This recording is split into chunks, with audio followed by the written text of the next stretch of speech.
sat in business class. He was sitting next to me, and we're just chatting away. It was Ed Sheeran, and I had no idea it was Ed Sheeran sitting next to me. I owned a travel company. I thought I was doing pretty well, but then I sat down with you, and I'm like, oh my goodness, I think I've just missed out on 20 million points. You think in your mind this is so obvious, but it's not obvious to them at all. They're completely clueless to it. Oh no, people are going to judge me for flying business class, but actually there's so much more to it than just getting the 1A boarding pass. Experience what it's like. Once you like it, you'll find ways. And I think the great thing about this Always Business Class podcast is that it's not another business podcast. There's so much great wisdom and knowledge out there. A journey of 1,000,000 miles starts with a single step. Here we are back in the podcast studio. This is not the Q Suite, but super excited to sit down and continue our conversations. Really, it's from Monday night nightclub. So I'm Steve Pirie-Nally, and the travel architect and experience architect. I can't wait to share a bit more about our Antarctica experiences, whether that was trying to find gear for Diplo and playing a set on YouTube from Antarctica to taking 20,000 18-year-olds around the world. So we're going to double click on a few of those today. I'm Steve Hui, the Points Whisperer, and by the end of this episode, I'm going to show you how you can find easy ways to earn points in your business that can get you your next business class ticket in the jiffy. Now here we are back at the table, and from Monday nightclub where we met in an elevator, and to be honest, I was like, who is this Points Whisperer guy? How do I get to meet him? And I reached out to LinkedIn, and you ghosted me a couple of times. And then Sarah, my wife, was like, I bumped into her in the lift. There we go. And I've met Sarah before. That's why. So a small world, and here we are sharing a lift, and I'm kind of going, yes, I finally get to fly business class just by being next to this guy. He's Yoda. To then spending many Monday nights talking about everything. When you were talking about Antarctica, I had just booked my trip to Antarctica, and in my mind it was like people only go to Antarctica once, but you've been many times. Yeah, it's a good icebreaker, excuse the pun. Mic drop. Pretty cool. Yeah, I think for me, travel experiences are literally woven into my DNA as a pilot in my earlier years to find out I've got ADHD and an entrepreneurial brain. I shouldn't be flying people around the world. I then went to the other side to taking people on experiences, 7 continents, whether that was 20,000 Schoolies to Fiji and around the world, to Antarctica.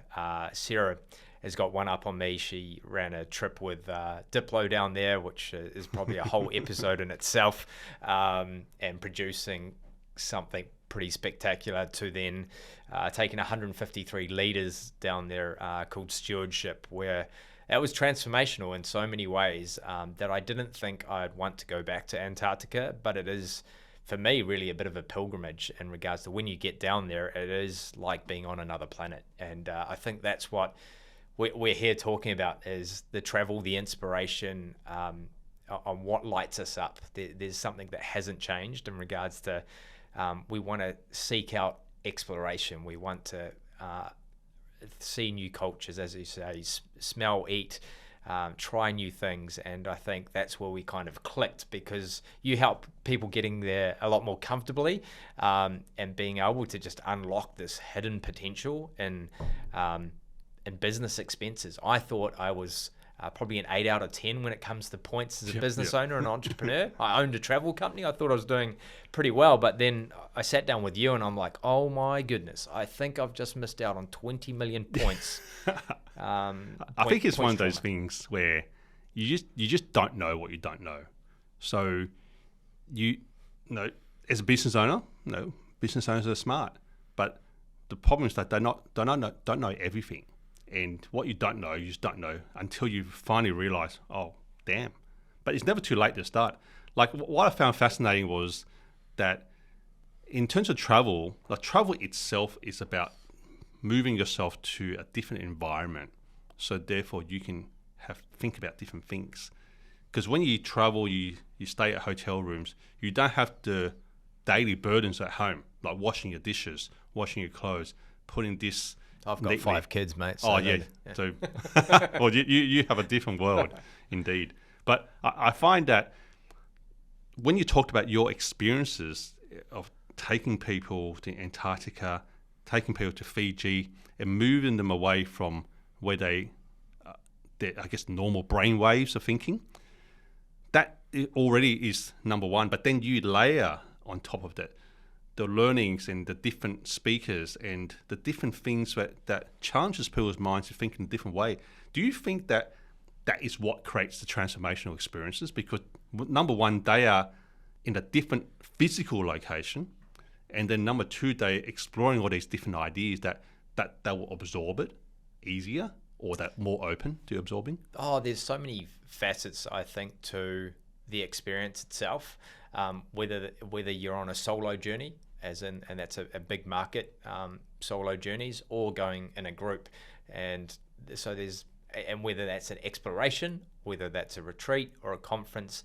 And I think what COVID's kind of taught us in travel and experiences is that people are seeking more out of their experiences, because it's the top of their bucket list, especially the baby boomers that are having this massive transition of wealth, and then also this next generation that are coming up that's seeing content everywhere and going, wow, this is where I want to go.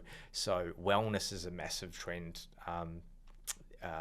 Antarctica post-COVID has just absolutely exploded. And for me, it was really about when I go to a place, enriching that to another level, whether that's through speakers, whether that's through the experience, whether that's through workshops. And I think it's the education I didn't have. So when I was 16, I was like on the track for sporting glory, I suppose, for going to the Olympics, etc.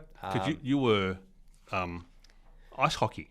Ice hockey, I wish. That's what everyone thinks in the States. But it was field hockey, and I got to the Olympics and then got dropped at the late stage. But then, so that was my life until I stepped out of the classroom, and then travel has literally been my classroom for the last 22 years, whether that was taking people like Schoolies in that market. So I grew up in the Cook Islands, and Pacific is well and truly woven into my culture. And I saw the Schoolies opportunity, and at 21, I was like, I went to Gold Coast, and I was like, oh my goodness, this is pretty loose, and is this the only thing that exists? And that's when we created Unleashed, and it was it's still going to this day, and it's taken over 55,000 18-year-olds to Fiji. What they were purchasing is an incredible experience and party, but what they actually got, like we've seen so many of those 18-year-olds that were 20 years ago gone on, that experience has shifted them in a different way from a culture perspective, friendship, relationships. So yeah, I definitely think travel is one of the best classrooms out there, and it's a way to meet people. And so when I met you, of course, it was like flights experiences coming together, and this flights club was kind of born out of that, I think, which was pretty cool. Sort of done in this. It's like there's two atoms that were meant to sort of like gel together. It was the Oppenheimer project. I think it's really fascinating, because when you sort of think, when you think back to these lives that you've changed, like you don't change them per se, but you create an environment and a space for them to think about things differently. That now they're doing things which their other classmates are not doing, because they went to Fiji, whereas everyone else probably went to Gold Coast.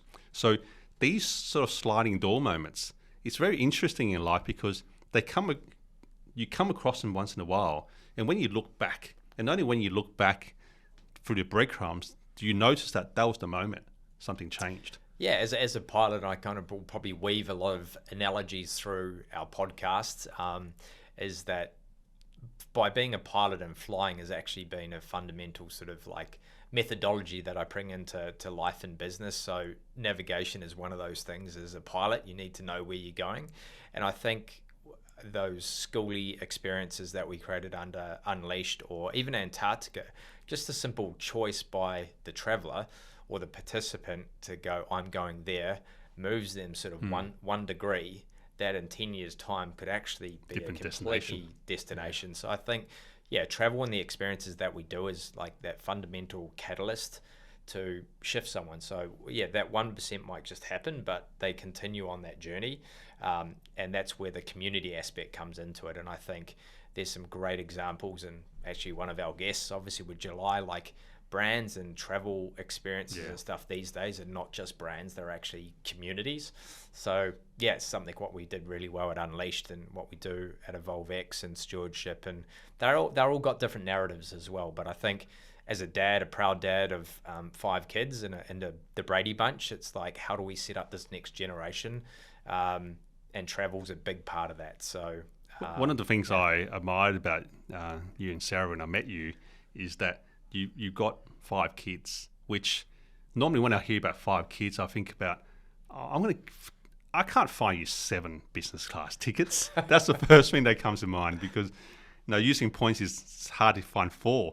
So I can't promise that we'll find you 7 business class tickets. Maybe Luckily, we met when my 2 oldest are now becoming teenagers, and we can put some pretty good incentives in place around family development on who flies up front and who flies down the back. But I think, and what your 367 Google reviews always show is that, which is pretty amazing. Like when you Google someone and you don't come across someone with 400, 300 something Google reviews, is again, you're taking people on this 1 degree shift, is that it's that choice that they're committing to a decision around points or a decision to fly business class, and by going left and taking that journey on business class or first class is fundamentally changing the way they experience travel moving forward. So yeah, maybe double click on that in regards to that decision process that people are going through, and the and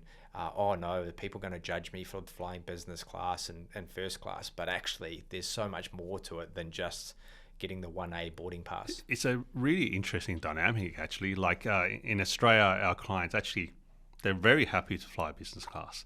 First class is a request sometimes, but not as often as you think it is.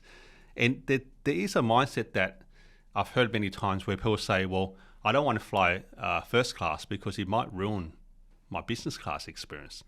And it's an interesting mindset to adopt, because I'm always like, well, you should try everything, and then you can decide later which class you want to fly. And if you fly first class and you decide that first class is right for you and you want to be a first class flyer for the rest of your life, then you're basically sending a message to your mind is, let's find ways to fly first class forever. And then your mind will then get to work and spot all these opportunities that will get you there. And I think that's even more powerful than restricting yourself, and so therefore you wouldn't be disappointed anymore. There definitely is a difference between business and economy, and everyone who ever flies flat in business class, there's a massive difference to economy. And I really like to drop that seed for people, where I challenge them to say, you should fly business, you should fly first, experience what it's like. We're not saying that you're going to fly that forever, but once you like it, you'll find ways of how to ensure that it kind of like moves flights. The bar, doesn't it, in regards to, you can probably pull it into once you run that first half marathon and you get across the finish line and you're like, wow, that felt great. It was a sense of accomplishment. I had to train to get there, to get across the finish line, and then you're like, oh, maybe I could do it again. So maybe I'm going to train a bit more to get a lower time, or do it in a different destination. And we see this time and time again across lots of things, right? You do your first $1 million in a business and your accountant comes to you and it's like, well, you paid far too much tax this year. Let's try and set up a strategy and a system in place for when you hit that 2 million. So that choice of going into business class or first class is, we can literally play it across all of our lives in regards to... You're stretching your comfort zone. Really interesting. Well, that business and first is comfort, but it's the same thing. You're stretching that rubber band, you're stretching that comfort zone. But rather than moving to discomfort, actually, the interesting thing, you're moving to more comfort. Yeah. But it's the same idea. And I love running. I've done a bunch of half marathons and I've got more in my mind. But when I run, I think about every single step. It's like earning points. Every step is another mile. And my favorite saying is... Excuse the pun. Yeah. My favorite saying is, a journey of 1,000,000 miles starts with a single step. And it literally is, you got to take the first step. And as you get closer, things happen.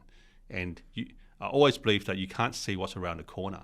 You got to get to the corner and have a look and see if that works out. So, like, it does definitely opens up some mind, a few different people, different courses, but I would say challenge anyone who's listening now is, if you never thought about flying business class, think about it. Give it a go, and then think about it and see if that's something that you're missing, that you're pining for, or that it actually should be your future lifestyle. And I think the great thing about this Always Business Class podcast is that it's not another business podcast. There's so much great wisdom and knowledge out there, and it's not another travel inspiration podcast. It's like being able to just weave that all together. It's about making that and interviewing amazing Australian business owners, because we've always had those by chance moments, and to be honest, 80% of them for me has happened by turning left. So whether that's the story I shared with you on the car this morning is it was my first class flight with Emirates flying up to Bali. It's actually the cheapest leg at its time. It was $3,500. This is when I didn't know you and I wasn't using points. Use points, and flew first class, and the captain comes down, and he's a Kiwi, Graham. But we had a great chat, and he's like, the amount of incredible people I meet as a captain in first class become networking and relationships. And then we just got chatting for a couple of hours between his breaks, and he's like, oh, if you have time, let's catch up for a beer in Bali. That's when I was drinking. So, and then we shared. He was from New Zealand. He's got an amazing protein company. He's creating this wellness opportunity, and we ended up staying friends and investing relationships across both platforms. And I just think people are just willing and open, I think, when you turn left, because they know the energy of that space, that the conversations that you have. And geez, I've met some really interesting people, and I know I've shared that other story, and I can't wait to hear some of yours. As Fiji, coming back from Fiji a few years ago, and I was sitting checked in, and a friend of mine was bringing a certain gentleman to the front, and ginger hair, and he's like, I just had a great time playing music around Australia and New Zealand, and Fiji is my place to decompress. And I'm like, oh, good, have a great time. Sit in the lounge and then we get chatting. He's like, I travel always to Fiji afterwards, my big music events. I had no idea who this guy was. Sat in business class, he was sitting next to me, and we're just chatting away. Then we land in Auckland, and I've never seen so much press in my life and people running around. I'm like, what have I done? It was Ed Sheeran. And I had no idea it was Ed Sheeran sitting next to me. This wasn't quite at his peak, but still there were people with Ed Sheeran signs outside the airport. And you got to sit next to him, and you didn't even speak to him. Didn't even get a selfie. So, but you should ask him now. He's actually coming on a concert next year. I don't think I have the luck or the privilege. You have to have a sign. There we go. Remember me. Remember me. There was my two stories. But how about you? So one a business story and one a personal story for me. But when have you had any of those by chance moments up front? By chance moments. Well, interestingly, like when I first started flying first in business, I actually sort of expected to see celebrities on board. I thought, well, celebrities got to go somewhere. Where would they fly? They must fly first in business. I must say I've never spotted one. Surely. I don't know where they fly. They must not fly in the flights I fly. Yeah. But it's interesting in terms of the expectations, though, because you're flying first in business class. You go, oh, the people here must be really interesting. And actually, most of them are interesting, but they actually run quite boring businesses. So what I mean by that is they run. Met a guy who runs like a skip business, like you chuck it. Rubbish skip, and yeah. There we go. And he was flying business class, and I was going, you using points? He's probably one of your clients, let's face it, right? To be honest, most people flying out of Australia is probably the whisperer in his ear. Well, I wanted to help him buy points, but he spent with money. How many coasters have you left in business class with iFLYflat on? Well, this time around I will. I didn't have any back then. There's a secret. He loves his merch, so watch out. There's going to be some merch coming out on this. Obviously there's so many hacks that we can't wait to unravel on all these podcasts, and I think there's also going to be great travel hacks and travel stories from our guests that come on, because I think that is, you'll hear the story of they had to take that business class flight to get to New York to have a business meeting, and this what actually happened. And we can't wait to really double click on some of those moments. But yeah, what is one of those things that we literally help we do in our business to help people listening to this? Like for me, it's really simple. But so what I do in my business is I have an Amex card, and I must say I attribute my Amex card and Amex points to funding all my travel. So for 13 years ago, I started flying business class, and I've never once paid money for a business class seat. And every international flight is business class, all enabled because I have an Amex card. Amex, I hope you're listening to this. Oh yeah, maybe. We're hitting up you shortly. Yeah. But like that's the tool. So you come with some business owners, some of them have an Amex card, some of them don't. And they're always the biggest thing is, Amex has fees. And I'm like, well, fees are fine as long as you get more value. That's what I just want to double click on, because that's the one thing that absolutely tripped me up in a positive way, because I was like, I don't want to pay the 3% surcharge. But when you put it into your terms, accounting terms, I wish you were still my accountant, put that into the whole value prop that you sent. And it was the aha moment that I had, that actually surcharges are good. Yeah, so it's actually just a formula. So I think, when you buy shares, you buy low, sell high. When you run a business, you buy stock at a lower price and you sell it for a higher price. Mm-hmm. This is just, in my mind, super basics of running a business. Your costs are lower than your revenue, and that's your profit. Same exact idea with points. You can get points for free if you like, if you're lucky. You only get so many points for free. When I talk about points for free, it means that you're getting points for no fees. You're buying stuff and they charge you 0% surcharge. So everyone is... Which is becoming less and less. Yeah, less and less. But everyone's hunky-dory about that. Like, of course, that's no-brainer. But when people start charging 1%, 2%, people go, well, I don't want to pay fees. But what if you're getting 4 or 5% value from that? So what if you're buying stock for $1 that you're selling for $5? That was definitely the aha moment. So yeah, for all those, and there's probably a lot of you thinking, okay, there's always something to the other side, is put that in, is if you bought shares before or crypto, for you young ones out there that have had that win, buy at 10 and sell at 20. It's very much similar to points. And that was definitely my aha moment as a business owner and a founder and a friend. But yeah, anything else you'd like to share before we wrap things up? Well, I think in terms of a strategy or like an operating system is every business should have, in my mind, an Amex card, because that card earns the highest points per dollar, regardless of the fees. Because if every dollar you put through earns more points than a Visa MasterCard, then that card will get you on more trips.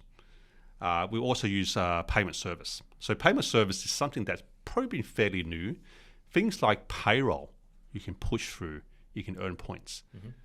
Things like ATO, suppliers. Basically, every single dollar your business pays, we put it through the payment service, and then that charges my Amex card, and then I pay my supplier. That means that every dollar would not go through earning no points. Actually, the reverse is true. Every dollar that goes out earns points. And that's why you can have many points. You can have so many points. And I think that's where the stacking or the double dipping really comes in as well. And I think how you say the operating system, it definitely is. It's like you either operate on Android or Apple or Xero or MyOb. With points, you either operate on your own built from home DIY, or you create the Flights Club operating system, and that is tried, tested, and constantly refined. Refined. Similar to AI, if you're using AI, there's hundreds of people, thousands of people refining the AI. It goes from AI, what is it, GPT-1, now we're at 5. It's exactly the same thing kind of with points. It's constantly, and they're always trying to trip you up, aren't they, from the end player. Yeah, but well, I think there's just multiple layers of things. And as we do more podcasts, we'll dive a bit deeper. But I think if there's anything to take away from listening to this one, is that it's all about cost versus benefit. If you're paying 1 cent to get 5 cents, like if someone was selling 5 cents costing 1 cent, Oh, we'd rack it up, wouldn't we? You would put as much money as you possible you could. It's that same idea. So I think that's, if you walk away doing that, then you're way ahead of probably millions of business owners. And what are you looking forward to most in all these incredible founders that we're talking about, and even athletes that are going to be on the potty in the next few months? What are you looking forward to talking to them about? And we love convos, right? So it's just, we feel like this is not even work in regards to just having chat with great people and unlocking their minds if they haven't already have a point strategy. Well, I think it's what's one thing that sometimes pennies take time to drop, so to speak. Like somehow, some moment, something crystallized for them that allowed them to make a good living from it. Mm-hmm. Because it's something you think, well, whether that's in business or travel or life, those penny moment. Some things you sort of feel, that's so obvious. Like everyone knows about this. Yeah. And you think in your mind, this is so obvious. Like, why would anyone pay me a fee for this? Yeah. But it's not obvious to them at all. They're completely clueless to it. Yeah, I can't wait to, even Ethan from July and when that penny drop happened for him around luggage. And I'm like, wow, ballsy going into a pretty saturated market. But when he's hit some home runs, or even Christina Carlson from Kiki K, it's like stationary. But these A players are really like shifted things and both traveled around the world and now global brands. So I'm seeing there's a trend that there's no category or no business where you can't play your part and make something amazing out of it. Mm-hmm. It doesn't matter if it looks saturated. For example, like luggage, looks saturated, stationery looks saturated. But if you go there with passion and your style, you carve that opportunity out for yourself, people are just looking to buy and look something different, I think, driven by passion. Mm-hmm. Like, and I always say, I'm just like another coffee shop. So I'm happy to open next to another coffee shop because my coffee will attract a certain tribe and the next door's coffee will attract a certain tribe. So there's actually abundance. There's actually business for everyone as long as you have the passion for it. So that's what I'm looking for our guests is like, what's the passion? What are they trying to do? They're not just selling bags. There's way more than that. And for me, it's definitely taking a lens on the experiences that have helped shift their 1 degree. So whether that was up in the air, or a staycation around the corner, or a gap year that they took after selling their company, which again, Ethan selling the charcoal chicken shop and spending 50 grand going to Europe, and that's helped shape me as well. As at 18 went to Europe and came back with huge amount of debt on a credit card, even though I had a professional hockey contract. But it opened up my lens in regards to the way Europeans do life, and then that sparked curiosity to then get into travel and what might a travel career look like. So I really can't wait to like double click on the experiences that have helped shift Australian business owners or athletes. So and I'm sure they can't wait to share a few of them, because it's not just business on this one, but it's always business class. It's always business class, always business mindset. Yeah. And also classy businesses. So a bit of a play on words is, we come across so many businesses sometimes that what they've done is just so awesome that we want to copy their process, that they've inspired us, and also customer journey, customer experiences, where they've designed something there where you as a customer, you go, wow, how did they think of this? Yeah, and I definitely think, and finding their hacks as well, right? Like everyone's got their own secret hacks to growth and success, but more so around travel as well. So it's going to add to our silo of great things that keep coming our way. And I think, again, with Flights Club, it's just great to be able to package everything up. So instead of now just flights only, we're now going to be able to, like, how do we create Australia's, built by Australia for Australian business owners, this lifestyle that every business owner should have access to in Australia. And then the health and performance stuff is like, how do you get over jet lag? So we're going to have some great people on here to kind of, no one's jet lag, and unfortunately you still get it up business class. So how do we look at biohacking, and from athletes traveling and that sort of stuff. So, well, this morning you were in a chamber, right? Yeah, my Whoop said I was 30% recovered, so there's probably a plug to St. Haven in regards to recharging, and well, longevity is a big thing, and it's another travel category that's exploding. It's like the great sabbatical. There's an awesome travel company we'll interview, Sabbatical Travel, which is literally a company that helps post-exit founders find themselves again.